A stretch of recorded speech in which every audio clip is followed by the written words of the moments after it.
Good afternoon, everyone. I'm Max DeGregorio from the Milken Institute's Fintech program. I'm excited to bring you guys this conversation with this great panel to sort of talk about the emerging crypto regulatory environment looking into the end of 2024, going into 2025. We're going to have a little conversation today. First, a snapshot of sort of what's happening around the world, some specific issues we're looking at here in the US that relates to how DeFi is getting regulated, how we're thinking about sandboxes in the United States, and then if we have time at the end, we might get to this election that I'm hearing about. So first, I'd like to go to you, Evelina. The big news that's sort of coming out of the European Union this year has been markets and crypto assets, MiCA. It's the first stage was implemented this summer. I understand the next stage is getting implemented in December. But can you sort of walk us through what MiCA is, what that means for the European Union's crypto markets, and how that ecosystem is changing in Europe? Hi, so my name is Evelina, and today I'm presenting my personal views and insights as a researcher, but I'm also having a career at the Central Bank of Lithuania, so it's a really exciting topic for me. So MiCA was approved last year, and today we are finally coming through the last rounds of technical consultations on technical standards. So what it means that it means that we will have a better customer protection.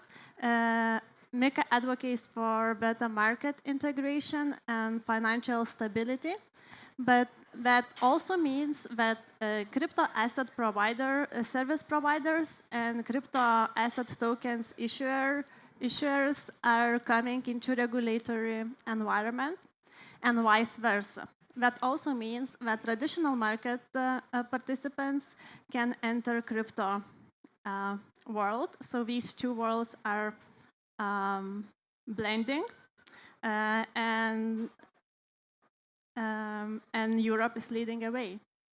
So that's very exciting to hear, Evelina. And like Meghan, I wanted to turn to you. And so, unlike the European Union, where you have this emerging sort of framework coming online, the United States, for the moment, is lagging in those sort of federal level standards.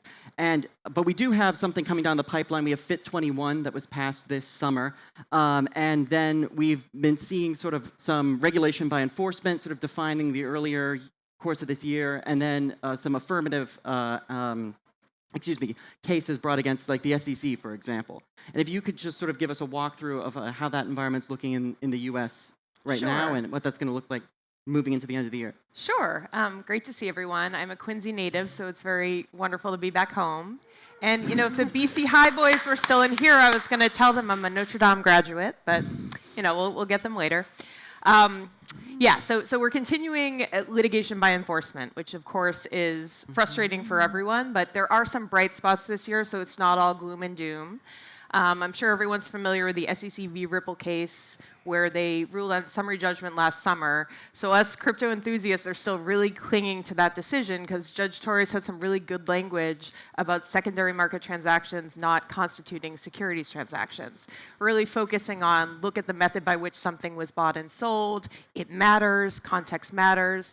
And so we're all continuing to beat that drum. What we see from the SEC is that they are going after the centralized exchanges. It's kind of their way of cutting off the snake at the head because they're able to really impact a lot of different assets just by going after the places where they're bought and sold. So we see the action against Coinbase, the action against Binance, and the action against Kraken. Unfortunately, in both the Kraken as well as the Coinbase actions, the judges in those cases disagreed with Judge Torres from Ripple and have said that, at least under some circumstances, secondary market transactions, meaning buying and selling on exchanges instead of buying or selling from the issuer, could constitute securities transactions. So those cases are marching along, and it's clear that that is part of the SEC's agenda. The Binance case has been interesting because they actually tried to go after their stablecoin, the BUSD. And we had a really good court decision basically saying that a one-for-one fiat-backed stablecoin does not constitute a security. So, we're trying to find the wins where we get them. And the court in Binance actually really went after the SEC for the use of this term crypto asset security that they've been throwing around. They're like, that's a misnomer, it's confusing, we're talking about securities transactions, we shouldn't be talking about a token itself being a security. So just yesterday, in filing their amended complaint against Binance, the SEC actually had to eat some humble pie, and they dropped a footnote being like, well, there seems to be this confusion about this crypto asset securities word, so you'll notice we're not using it anymore in here. So, they're having some missteps as well, and I think overreaching and kind of trying to do too much. So I actually, in an otherwise bleak landscape, you can take some positive little things, little wins that we're having that really make me hopeful for the next year. And as you mentioned, Max, some industry participants are also starting to play the SEC at their own game. There's been 3 different affirmative preemptive actions filed in the Western District of Texas, one by Consensus that you're probably familiar with, and some other ones, where they're basically seeking to get declaratory judgment from the court ahead of time that the SEC is overstepping, that they're engaging in improper rulemaking, that they shouldn't be regulating the secondary market. So, for all of those reasons, I'm seeing some bright spots and, kind of punching the SEC in the nose a little bit, which I think is appropriate here, and some good energy in the industry. And, where a lot of this regulatory stuff is often gloom and doom, I want to tell you 2024 from the perspective where I sit, which is helping issuers and developers develop their programs. It's a bull market. People are excited. People are launching tokens again this year. The spot ETFs are, I think, giving some additional fervor to the industry. And I completely agree with Ian that while we don't have, a lot of regulation right now, it really presents an opportunity for people to push industry forward, doing it wisely, doing it mindful of the available guidance, but not being stymied by a draconian regulatory regime. So it's kind of make hay while the sun shines, or ask for forgiveness, not permission. But I'm really, really, really thinking positively about the next year. Well, that's good to hear, Meghan. That's a great pep talk. And so, riding off of that, Tom, I wanted to, Meghan was talking sort of about these actions that are happening at the federal level, looking at the federal court rulings, but something that you and I talked about was, MoonPay is regulated. You are a chief compliance officer. You have to be complying with someone's rules. Yeah. So where are the rules here in the U.S. coming from? Yeah, I think that's the reframe that I try and make on all of these conversations is we often talk about where's the regulation. I'm here to tell you it's there. It might not be fit for this industry, and that's a headache that I deal with on most days. But in the U.S., for example, I'm regulated by over 40 regulators. Those are state regulators, money transmission licenses, and MSBs, and that's a lot to deal with. When we talk about MiCA, one of the great things about MiCA in Europe, so I oversee kind of the global program, is we right now have to register in different countries within the EU to comply with their AML regimes. The beauty of MiCA is it's allowing you to centralize under one registration, one license, and gives protections and lends out rules that are broader than just anti-money laundering protections, which is important. Anti-money laundering is incredibly important, but customer protection is huge, and it creates a level playing field there. So, we are dealing with a lot. The ones who are doing it right are have to deal with a lot of regulators, a lot of regulations. And I think what you're seeing in more and more is throughout the world, these rules are coming into play. The Seychelles, normally a jurisdiction most people think of as completely unregulated. They're putting in a VASP regime that's going to be implemented the end of this year. So I think that the actions within the U.S., hopefully more in the U.S., will get a little bit more cohesiveness. But throughout the world, you're seeing more and more kind of shutdown of that unregulated space, and it's cutting out the players who haven't been playing by the rules. That's excellent, Tom. And I think sort of building on that conversation, Ryan, we've seen some regulators at the state level in the United States really take the lead. And I think the shining light has been New York DFS which has done a great job in setting what have almost become global standards. But like, where else in the U.S. are you seeing like state level innovation happening with as far as it comes to regulators stepping up to the plate? Yeah, well, so I'm in Vermont, and GBA, sits as kind of an observational role, looking at what these things are doing. But in my activities as an advocate for the technology and as a communicator, we've been very successful in finding where existing legislation kind of fits and where some of those changes do need to happen. So very early on, there were adjustments to the money transmitter laws to reflect cryptocurrency. There was acknowledgement of things around blockchain and cryptography as having evidentiary validity in the courts. And then continuing on, 2018 is when I got particularly involved, or when the bill got passed that was involved in, that established the idea of a blockchain-based LLC that extends the liability protections of an LLC to an identified participant. So it opens up more of a dynamic definition of that and enables this concept of a DAO. The other piece of that has to do with fiduciary responsibility around data, and that's where it gets interesting because, to the earlier point, a security is a security, whether you call it a token or not. And if we actually start treating data as an asset, then that starts to become a security as well, and it does open up certain purviews. On the other side of that, the other place where Vermont in particular is a leader, and there's other global leaders in this space, but Vermont is arguably the #1 domicile for captive insurance companies, which, if people aren't familiar, just real quick, insurance is risk averse. So if you're talking about risk mitigation solutions, trust-related solutions, captive insurance is actually where it happens. And this isn't new. Captives, decades old in Vermont, but Vermont is the only state association that has DC presence, and so those laws lead the way for other captive laws. And our competition isn't even in the States. Vermont's competition is Bermuda.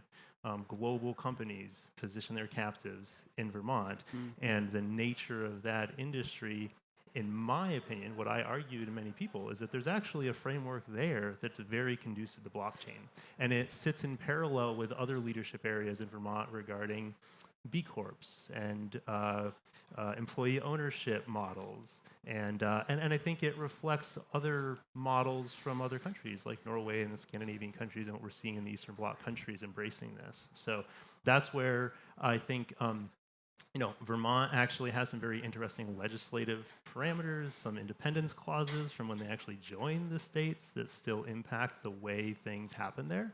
And that has made the captive regulatory body and that environment very enticing to global operators. And now it's a matter of both the people getting enough knowledge to at least demand this technology, whether they fully understand it or not, to recognize the democratization, the importance and truth, and demand that the global entities use this, as well as these entities really realizing that it is actually in their best interest. When you start calling data an asset, they start recognizing liabilities, and they start exploring ways to transfer those liabilities in various ways. And that's our opportunity to say, hey, while you're at that, we need these tools in place so it's held accountable and transparent and censorship resistant.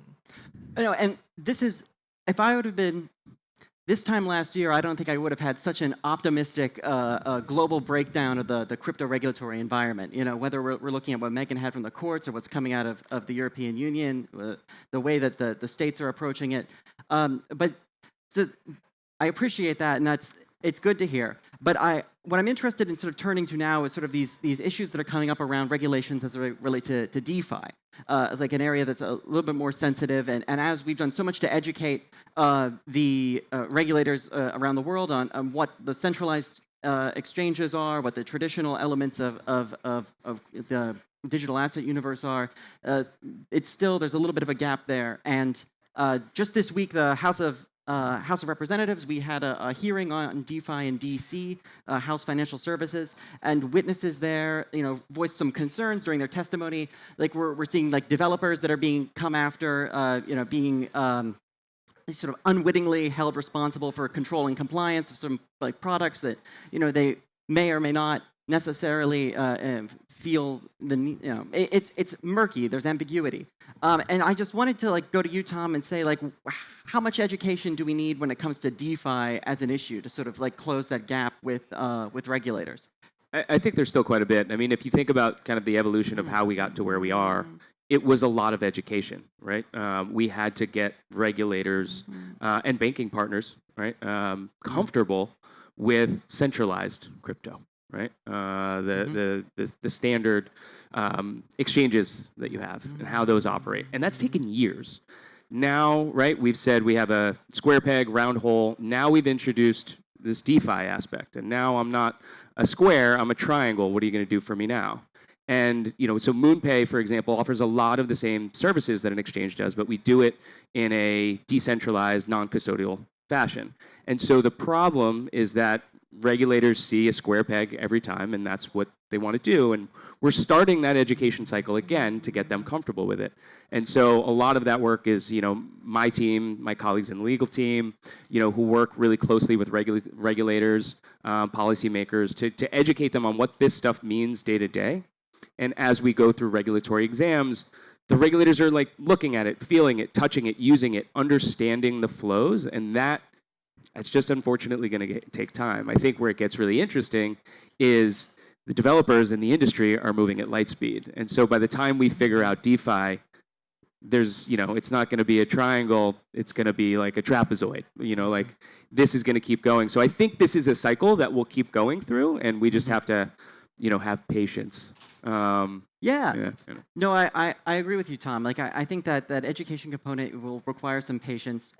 But it's something that you mentioned, Ryan, when we were talking earlier, was that, you see, though, that there's a set of rules that we have that could already apply to DeFi. And like something I wanted to ask you is, like, how much do we need, like, a new bespoke regime for DeFi itself when it comes to smart contracts or other elements of that ecosystem? Or can we work with what we have? It's a great question, and one thing I want to reiterate is it was 2018 when we got Act 205 passed.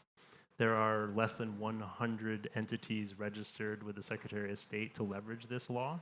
So to a certain extent, there's an education gap in people that are building in this space actually realizing where the opportunities are to build with regulators. The other piece is more recently, Act 110. This took a couple of years, and it was through direct engagement with industry to have the conversation with folks that were really saying the same things. They just don't realize where the technology connect happens. And that resulted in us having language in the law now for the use of parametric contracts, which is really actually the smart term for smart contracts, because it's just techies that made up smart contracts, but smart is parametric. It's when you are looking at two pieces of data and making an automated decision. So we have parametrics in the law, and we have an established way for that to be utilized. And in fact, we have companies that are utilizing those services globally, and they're seeing their pathway into the US market by establishing this relationship with the industry, influencing the language, and supporting the innovation. And that's not even officially a sandbox, but what I will say is that the captive industry is not always 100% tech forward, but they are innovation forward. They are innovation forward because they have innovated insurance, and it's not a new thing. Like I said, 35 years or so is a Vermont history, but this goes back to shipping companies coming up with arrangements to cover for the potential loss of cargoes in the UK. So this is not new concepts, but again, I always tell people, like if you're in the ethos of blockchain and decentralization and sharing of knowledge, guess what? Librarians have been working on that for a long time. Yeah. So we're in the same camp. We're just not all talking to each other. And that's the biggest thing, is that participation, to ask your local regulators to look into this, to look into the resources that are available to them, and ask others to look into it themselves, to really go through that inquisitive process. And thank you so much for that, Ryan. And so we've seen, like, there's a gap there with educating regulators. We have some movement when it comes to states like Vermont to address some of these issues in DeFi. But like Meghan, we talked about like the regulation by enforcement conversation. But I was wondering if you could go a little bit deeper into some of those actions that involve the DeFi space, whether it's DAOs or developers, DeFi. Yes, so I think it was publicly announced months ago that the SEC issued a subpoena to Uniswap. So we're all very much aware that DeFi is kind of the next thing on the SEC's radar. But I think to understand kind of how the regulators are going to deal with that, you can look at positions the CFTC has already taken, positions the DOJ has already taken, and frankly, looking at some of the private litigations as well in terms of what class actions, visions they're taking. And of course, the problem with DeFi is who you're going to blame, right? inherently decentralized. There isn't some manager that you can point to that has their finger on the red button. So all of these different litigants are getting very creative. You have private litigants that are suing the developers, being like, you developed this protocol that has defrauded me and therefore you're on the hook.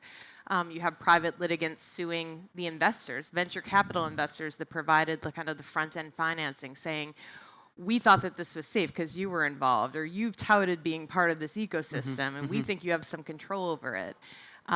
Then you have like the CFTC took the position with regard to UkiDAO that every single member of the DAO is basically the member of a general partnership, and the idea of just participating with a governance token, voting yes, voting no, voting at all, somehow made you jointly and severally liable for things that happened. So all of these things are going to be playing out in the court system. I guess the one other thing I'd mention from the DOJ, they're obviously very concerned about like money laundering risk and terrorism. So privacy protocols and decentralized mixers are also coming into the regulator's ire. So, I don't know how to fix these things. I'm very, very curious to understand. I know some of the discussions in Europe are further along about like what do we do with DeFi, and I really think that the United States should keep their eyes wide open and engage in cooperative dialogues on these things to try to figure out what to do with the triangle, because I think otherwise there's this risk that you are scaring the developers and scaring the venture capital investors, and these are two essential pieces of our ecosystem, and you can't have that kind of innovation being stifled because they're worried about being liable if something goes wrong.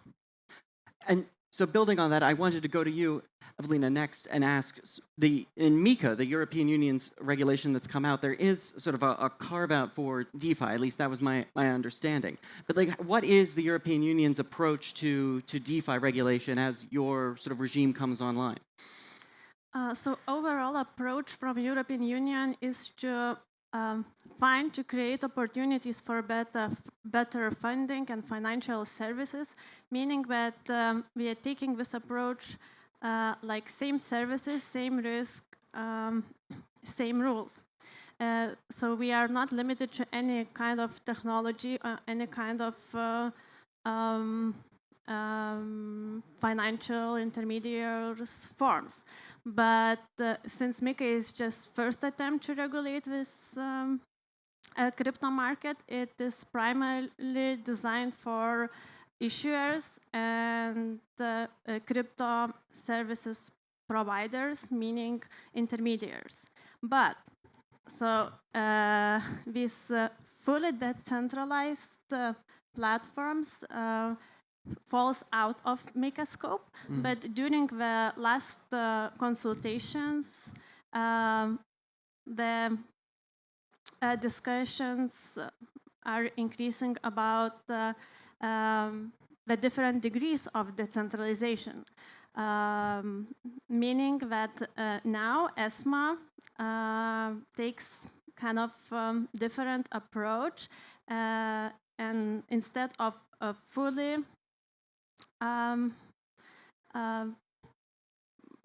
pushing these DeFi platforms from the MiCA scope, and now we are saying that we will go by case scenario. So it's regulators are learning even during the adoption. Building the plane while you're flying it. That's being in crypto. Meghan, I wanted to go back to you, and something that's sort of come up again in the United States are conversations about our regulatory sandboxes here. I know that for SEC Commissioner Hester Peirce proposed sort of a safe harbor provision. We put it in our Milken Institute letter of comment on the discussion draft that eventually became Fit 21 as sort of something to consider building into that legislation. But I was wondering if you could sort of talk about what that safe harbor proposal looks like in the U.S. or where conversations are at now, or maybe how it's changed, over the last couple of months. Sure. So sure, many people in the room are familiar with Hester Peirce, crypto mom, big fan of the industry. I wanted to take the opportunity to shout out to my crypto mom who's in the audience. So as far back as 2020 and 2021, Hester Peirce has been talking about this idea of a safe harbor, basically give the industry a couple years to develop these protocols, to try to decentralize, to try to build, to try to prove a proof of concept, and then if they kind of cross the Rubicon, let them proceed without registering. So it's taken a new form in the past couple of months, and really in connection with some forward progress that's been made in the UK, where they're trying this regulatory sandbox. So Hester Peirce put out some statements in May, and then again more recently.